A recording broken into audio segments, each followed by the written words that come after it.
أعوذ بالله من الشيطان الرجيم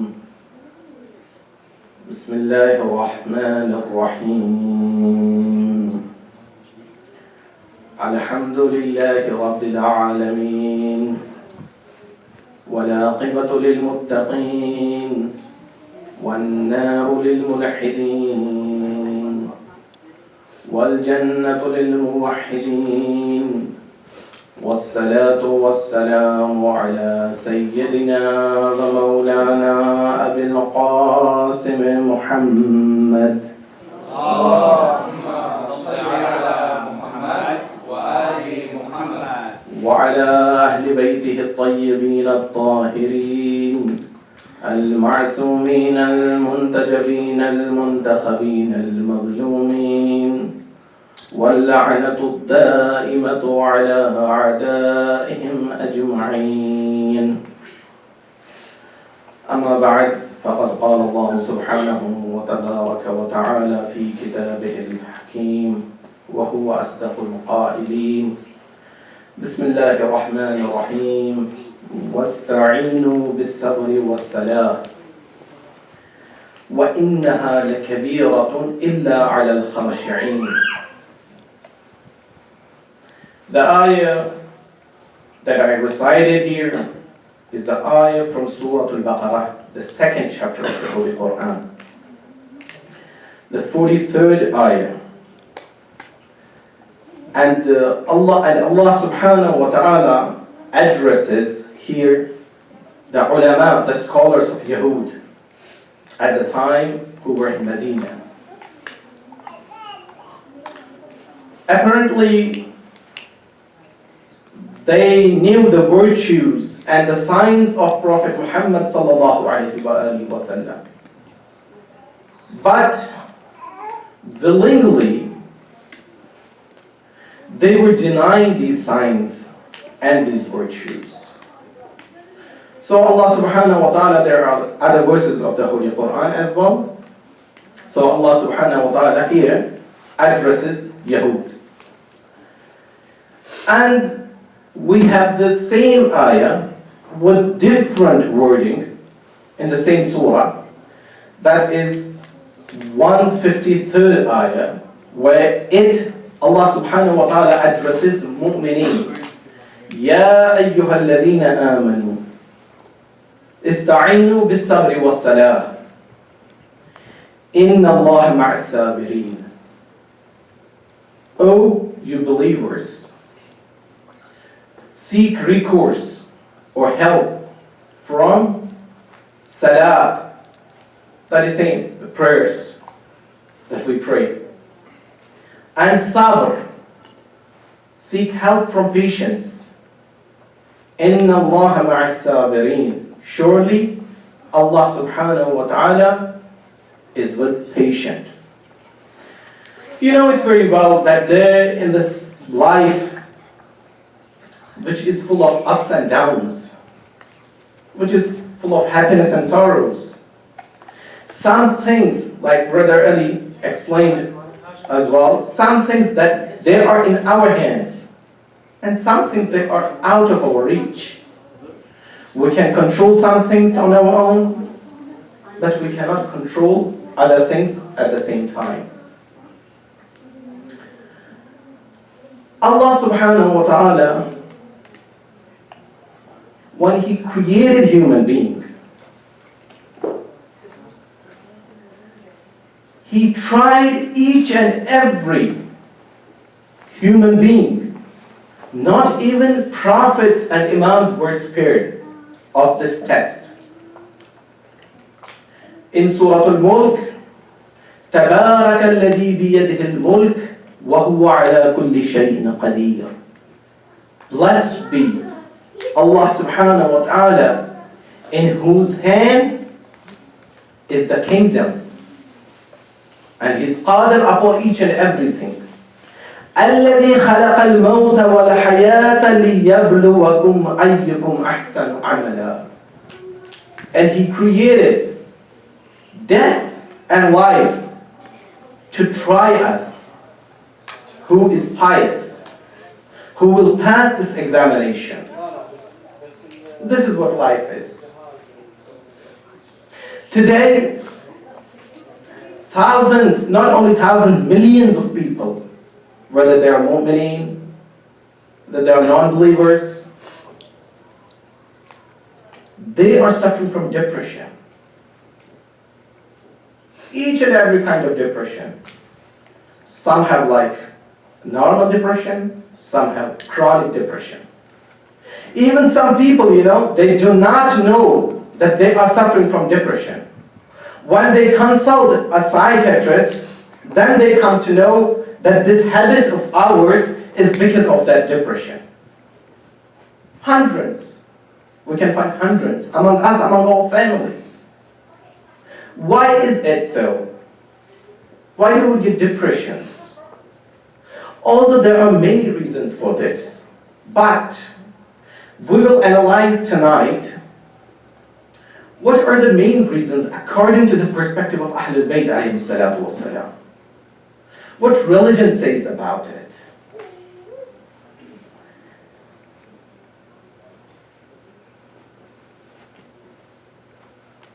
The rawaya has been quoted from Imam Sadiq alayhi salatu wassalam.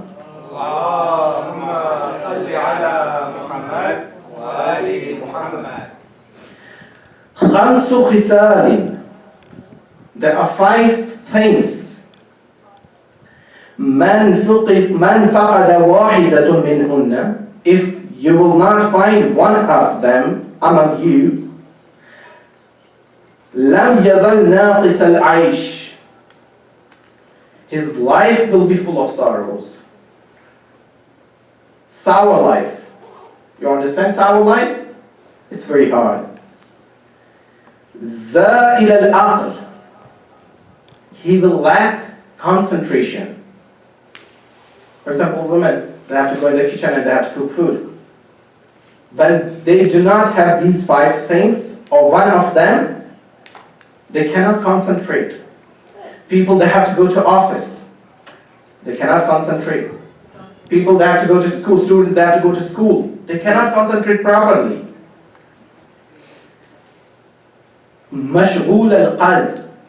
And they always think about these things.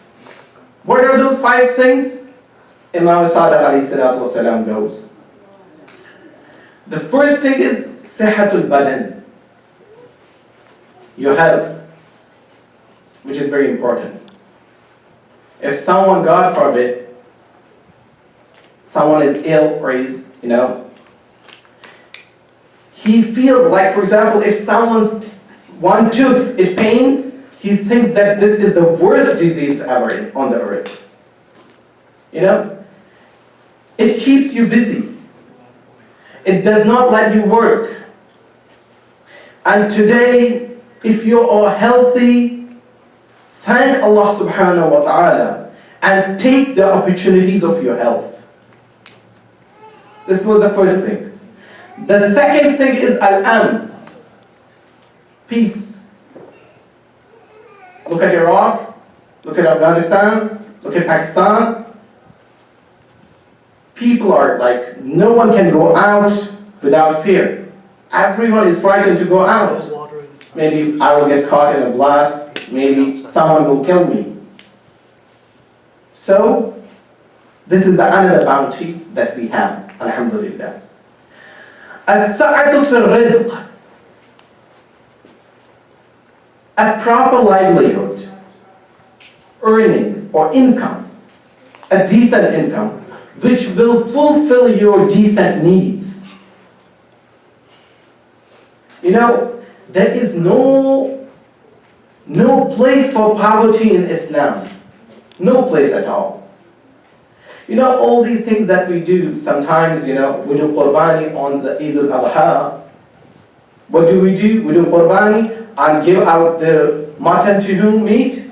To our relatives, to our, friends, to those who sent us. But the original, where should it be spent is poor people. And concept for giving out food and each and everything sadaqah is just to eradicate poverty. Zakat, khums, all these things. So the third thing, as-sa'atu fil rizq. And the fourth thing, what Imam says, is al-anisul muwafiq. Al-anis, a companion. Imam was asked, what do you mean by al-anisul muwafiq? He said, there are three companions of yours. If you lack one of them, your life will be sour. One is a pious partner. That's your life partner. For the men, their husband, and for husband, their wives.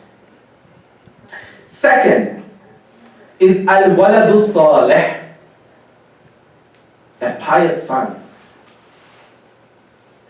Some people, God forbid, their children, they indulge in wrong activities.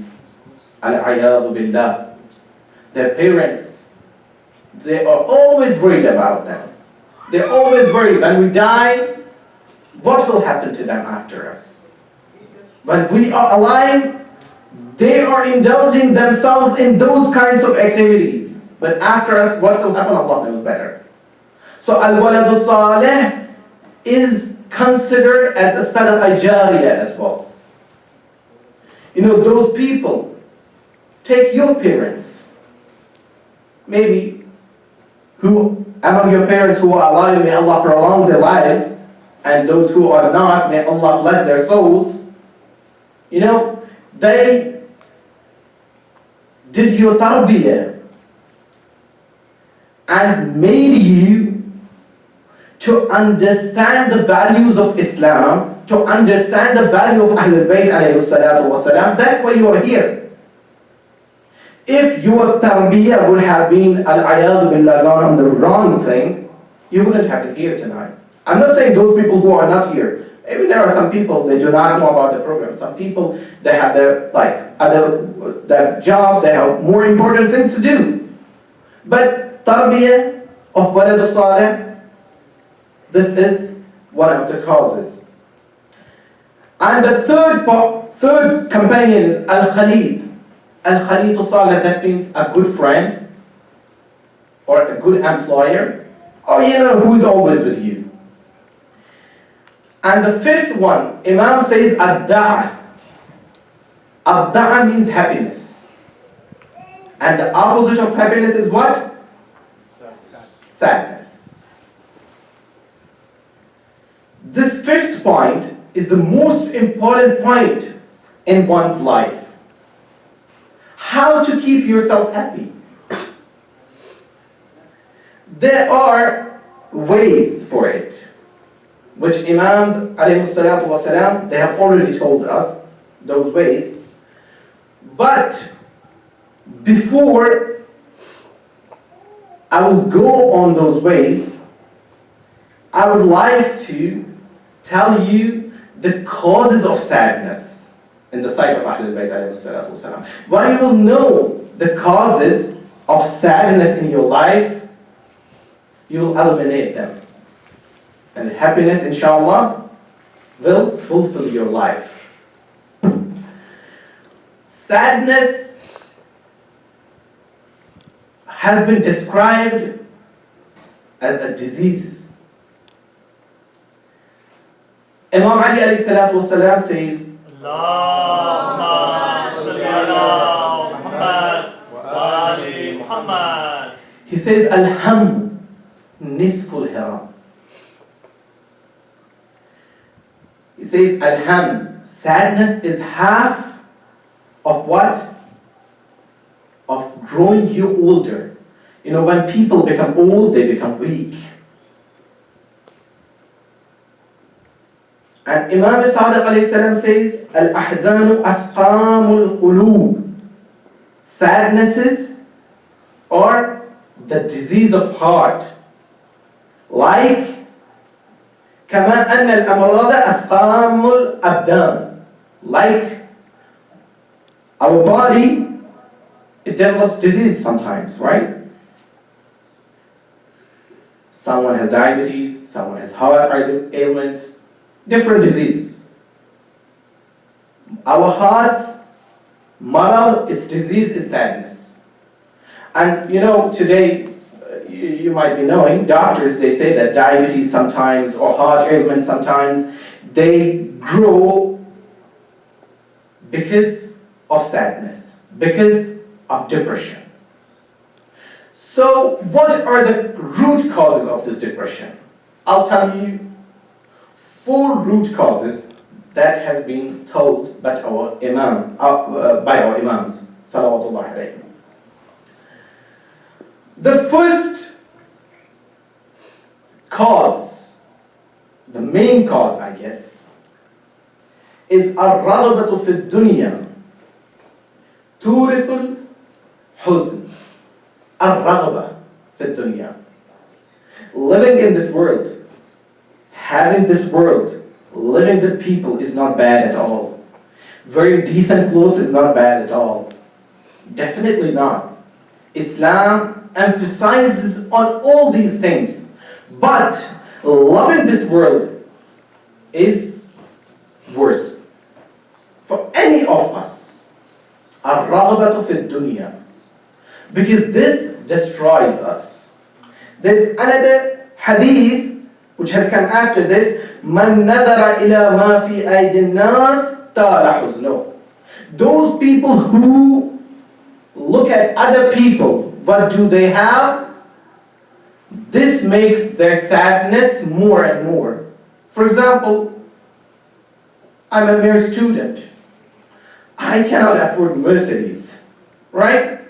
If I see someone has Mercedes, he has it, alhamdulillah.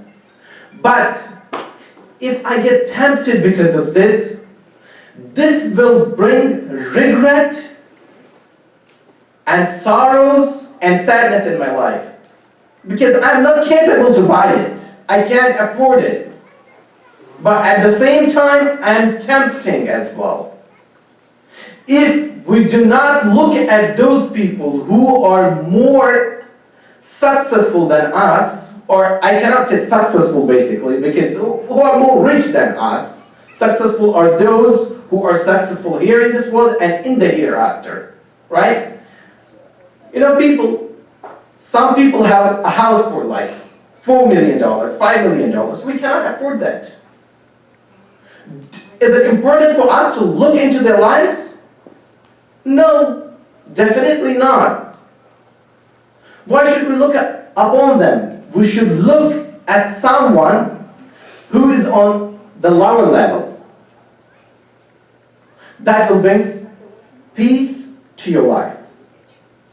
Second cause, رب شهوة ساعة تورث حزنا طويلا. Just one, in one sight,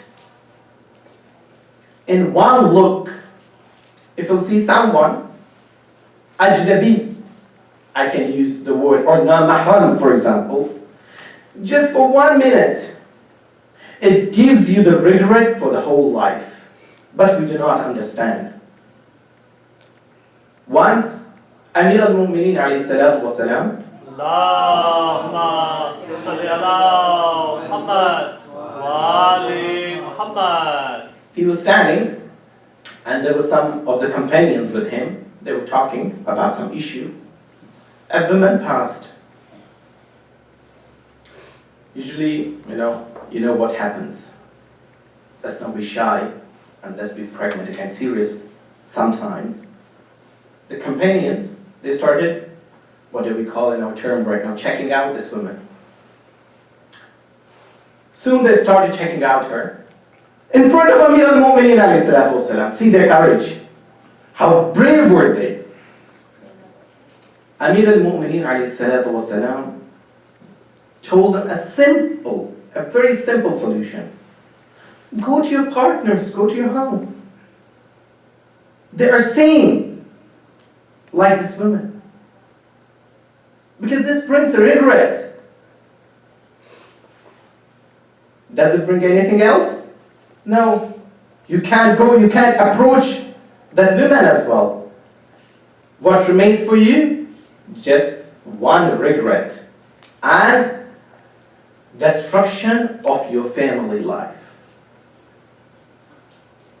These things take you to the social media. Social media takes you to something else. Right? All these verse videos and movies. What happens? That destroys your family life. That takes happiness from you. That fulfills. Maybe you do not understand at the current time. But at one time, you will understand that. So this was the second cause of huzn, of sadness. The third cause, من غضب على من لا يقدر أن يضره طال حزنه. Becoming angry on each and everything that you cannot tackle. For example, I'll give you a quick example for these kids are here as well. Yesterday or day before yesterday, on the Twitter, I don't know how many million people they mailed or like sent this message that changed your passwords because they had some bug and that had recorded the passwords. That was on the news and it was like, or it was a breaking news.